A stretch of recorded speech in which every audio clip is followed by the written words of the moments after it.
GeM டிவியின் ஆன்மீக அன்பர்களுக்கு வணக்கம்.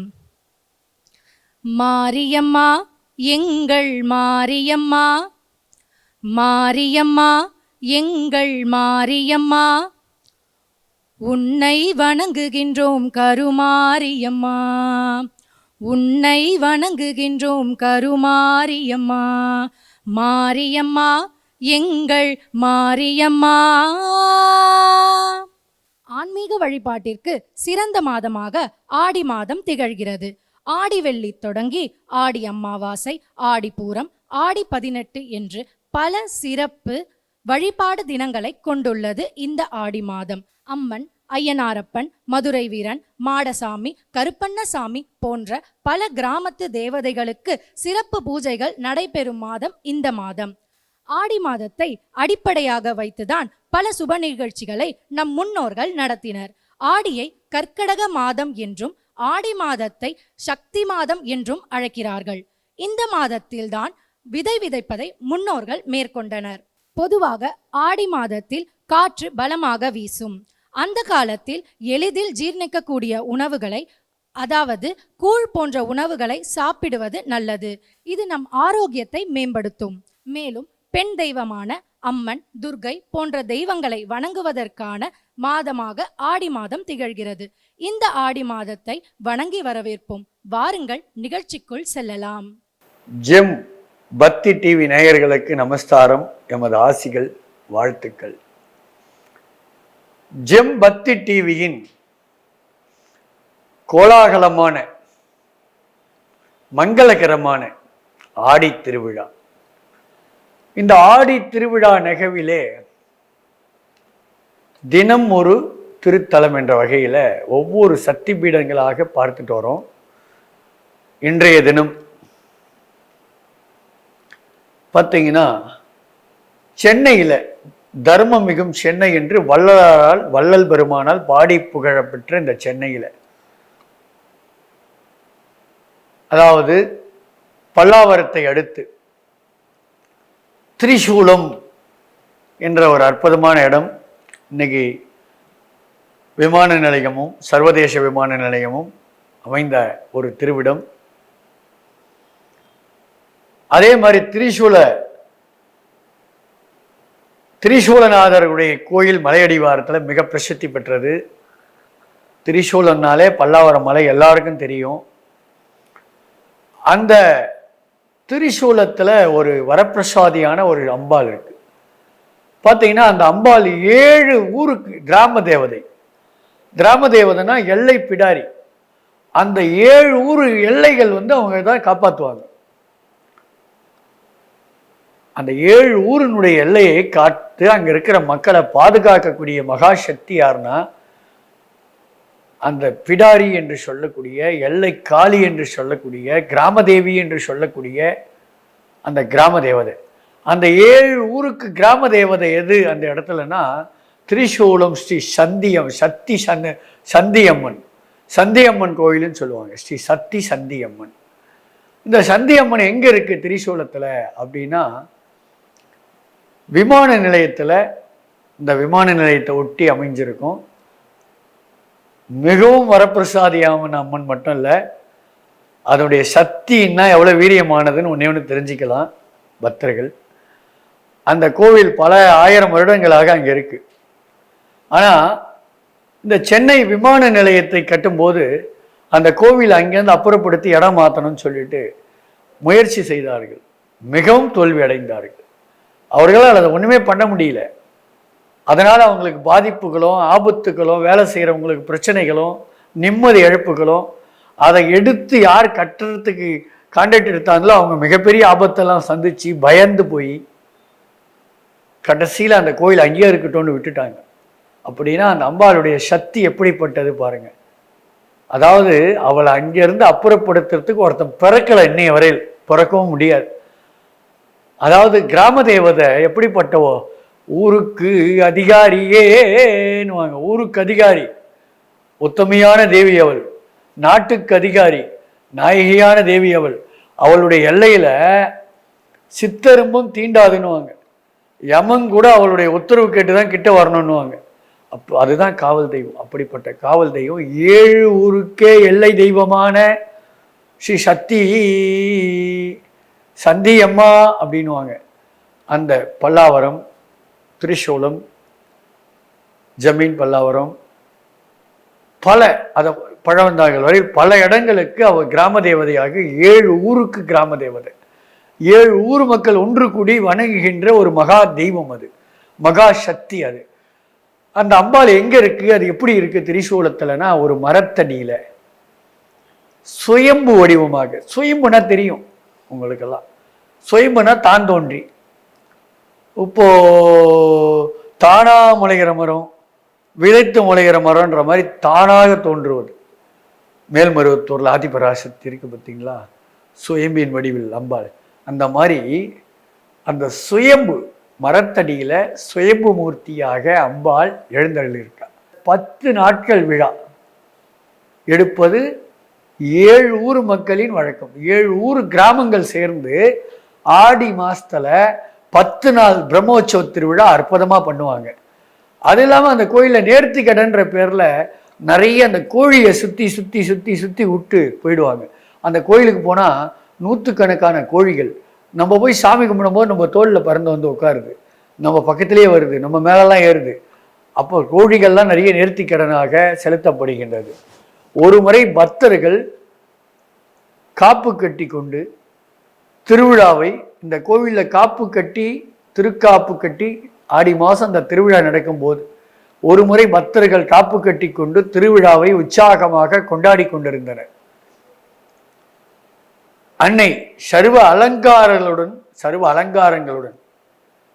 ஜோதிமயமாய், சர்வ அலங்காரம்னா நான் அவ்வளோ அழகா அலங்காரம் மலர்களால், அம்மன் அலங்காரம் அப்படின்றோமே அந்த மாதிரி அம்மன் அலங்காரம் அற்புதமாக ஜோதிமயமாக தேர்ல பவனி வந்து, தேர்ல வந்து அம்பாள் அந்த சந்தியம்மன், திரிசூல சந்தியம்மன் அப்படியே ராஜதாயினியா அருமையா தேர்ல தங்கமான சந்தியம்மா தேரில் வராங்க, தரையெல்லாம் அள்ளி அள்ளி பூவை தூவுங்க, மங்கள தேவி மக்களை காக்க நேரில் வராங்க அப்படின்ற மாதிரி அந்த தேரில் பவனி வந்து கொண்டிருக்கிறாள். அப்பொழுது திடீரென்று பலத்த காற்றும் மழையும் அடிக்கின்றது.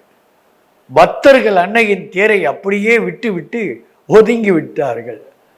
அவர்களின் செயலால் கோபமடைந்த, என்ன மழை பெஞ்சாலும் அம்பாளை விட்டுட்டு போலாமா, அப்படி போனதுனால செயலால் கோபமடைகிற அம்பாள்லாம் எப்பவுமே சீரியவா. அதே அம்பாள் தான் தாய்மையின் வடிவமானவள், ஆனால் சீரியவான்னு சொல்லுவாங்க, அது உண்மை.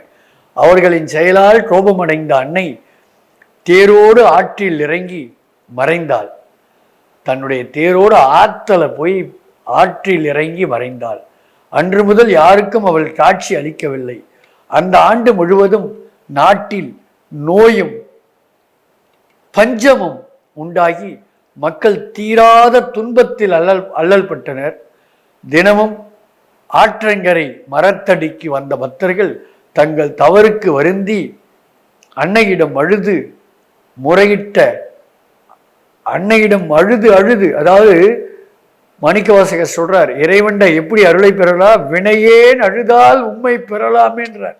அந்த மாதிரி அழுது அம்பாண்ட ஊனுருகி உள்ளமுருகி செய்த தவற உணர்ந்து, ஏது பிழை செய்தாலும் எல்லாம் பொறுத்தருளி தீது புரியாத தெய்வமே அம்மா என்று அழுது முறையிட்ட தன் குழந்தைகளின் துயர் கண்டு அன்னை தாயல்லவா, தாய்மையின் மனமல்லவா, அன்னை மனம் இறங்கினாள். ஒரு நாள் அம்பிகை ஆற்றிலிருந்து மேலே எழுந்தருளினாள். அன்னையை துதித்த பக்தர்கள் கோவில் எழுப்பி அம்பிகையை பிரதிஷ்டை செய்து வழிபடத் தொடங்கினர். அன்னை தன் பிள்ளைகளின் துயர் நீக்கி சுபிட்சத்தை நல்கினாள். சாந்த ஸ்ரூபினியாக அமர்ந்து தன் எல்லைகளை காத்து, ஒரு எல்லை அல்ல, ஒவ்வொரு ஊர்லேயும் கிராம தேவதைக்கு அந்த ஊர் மட்டும்தான் எல்லை. ஆனால் இந்த அம்பாளுக்கு 7 ஊர். 7 ஊர்ல பாருங்க, ஒவ்வொரு ஊருக்கும் 8 சந்தி இருக்கும். ஒரு ஊருக்கு 8 சந்தி.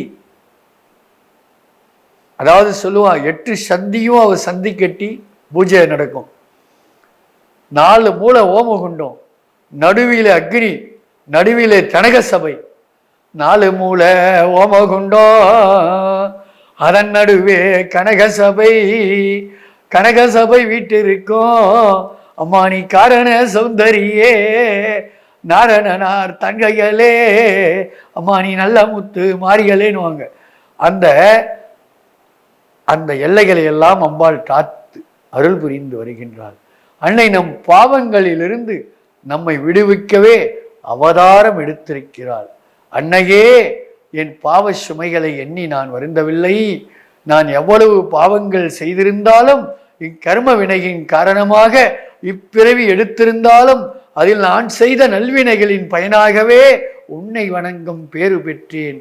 அம்மா, தாயே, சந்தியம்மா, எங்களுக்கு மந்திரங்கள் தெரியாது, பூஜைகள் செய்ய தெரியாது, கதறி உருகி அழவும் தெரியாது. ஆனால் உன்னை வணங்கினால் கைவிடப்பட மாட்டோம் என்பது மட்டும் அன்னையே சந்தியம்மா, சக்தி சந்தியம்மா, உன்மேல் சத்தியமாக தெரியும் என்று புலம்பி வேண்டி அழுது உருகி வேண்டுகின்ற பக்தர்கள். அதனாலேயே என் பாவ சுமைகள் அகலுகின்றன என்கிறார் மூசுக்கவி. மூசுக்கவின்னு ஒரு கவி. அவர் சொல்றார், அம்பிகை காண தவங்கள், விரதங்கள், ஹோமம், யாகம் எதுவும் தேவையில்லை.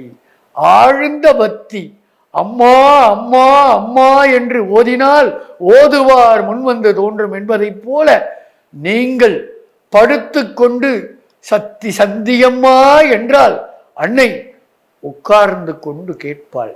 நீங்கள் உட்கார்ந்து கொண்டு சக்தி சந்தியம்மா என்றால் அன்னை நின்று கொண்டே கேட்பாள். நீங்கள் நின்று கொண்டு அன்னை சக்தி சந்தியம்மா என்றால் அன்னை ஆடிக்கொண்டே கேட்பாள். நீங்கள் ஆடிக்கொண்டே சக்தி சந்தியம்மா என்று பாடினால் அவள் உங்கள் பாதங்கள் நோகாமல் தாங்கி கொண்டு கேட்பாள். இப்படி ஓம் சக்தியாக, பராசக்தியாக, தெய்வமாக, தாயாக, இந்த உலகை காக்க வந்த தெய்வமாக,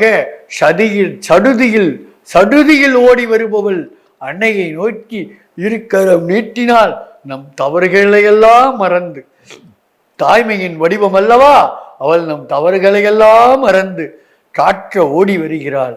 சக்தி எந்த மாதிரி சக்தி? அவள் ஆதிசக்தி, பராசக்தி. பாரதியார், ராமகிருஷ்ண பரமஹம்சரெல்லாம் இந்த மாதிரி காளியை தான் வழிபட்டாங்க.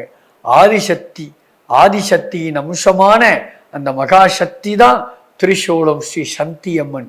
இன்னைக்கும் விமான நிலையம் செல்கின்றவர்கள் ரொம்ப சற்று முன்பாகவே புறப்பட்டு அந்த அம்மனை தரிசனம் செய்துவிட்டு போகின்றவர்கள் நிறைய பேர் இருக்கிறாங்க. நான் அடிக்கடி விமானத்தில் போகும்போது சந்தியம்மனை பார்க்காம போக மாட்டேன்.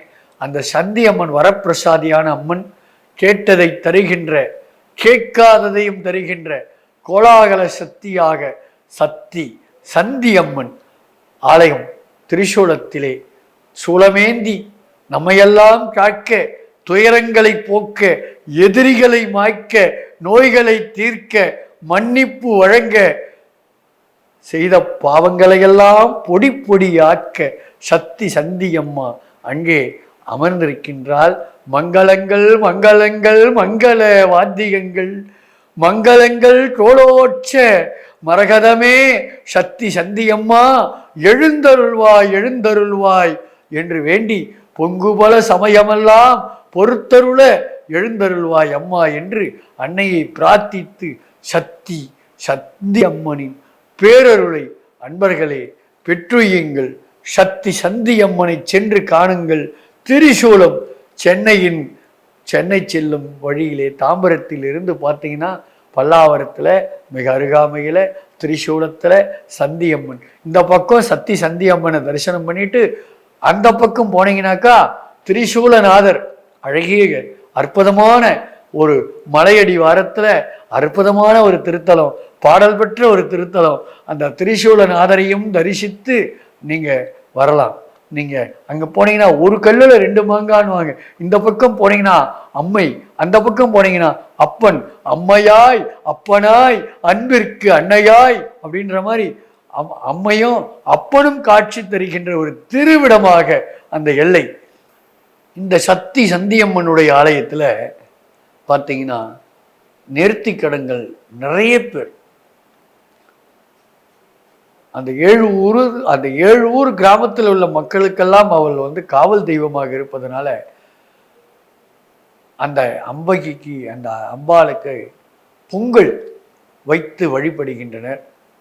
இந்த பொங்கல் வைத்து வழிபாடு செய்து அம்பிகையை, அந்த சக்தியினுடைய ஒரு வைப்ரேஷனை, அம்பாளில் இருக்கிற ஒரு எலுமிச்சம்பழ கனியினை வாங்கி சென்று அந்த எலுமிச்சம்பழத்தினுடைய வாயிலாக அந்த அம்பாளுடைய பேரருளை பெற்று அன்பர்களெல்லாம் வாழ்வாங்கு வாழறாங்க. அதாவது படையலிட்டு பொங்கல் வைத்து அம்பாளை ஊனுருக உள்ள முருக அம்மா சாப்பிடுங்கன்னு வேண்டனா, அதாவது பார்த்தீங்கன்னா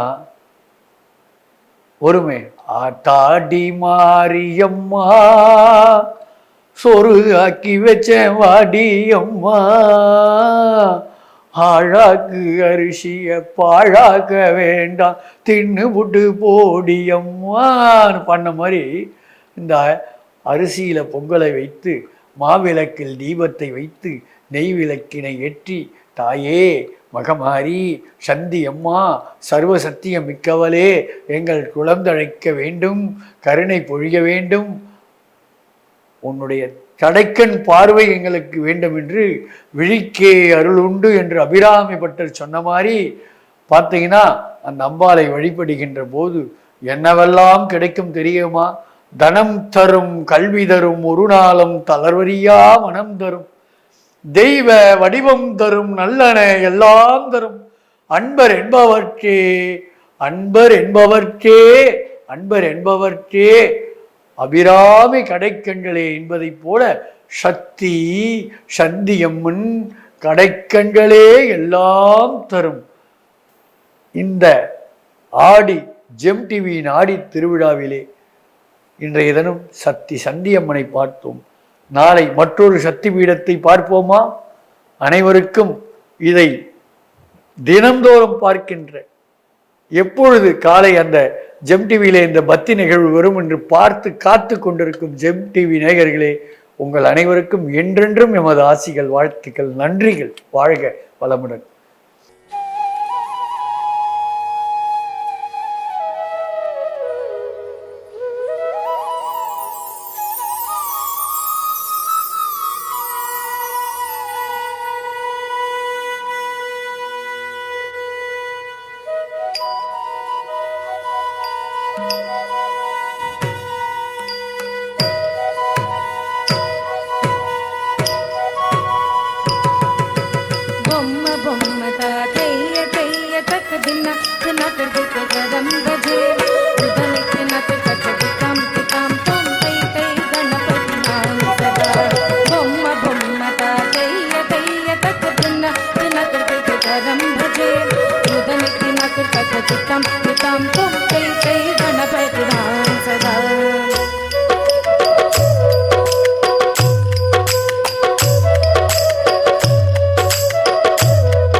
करं भाजित ध्रिमि ध्रिमि ध्रिमि ध्रिमि मेरुदंगा अमर वासुदेव करं भाजित ध्रिमि ध्रिमि ध्रिमि ध्रिमि मेरुदंगा नावपु सारंगी सितारि किनरि अवरु वासु कल्मुख सिंगा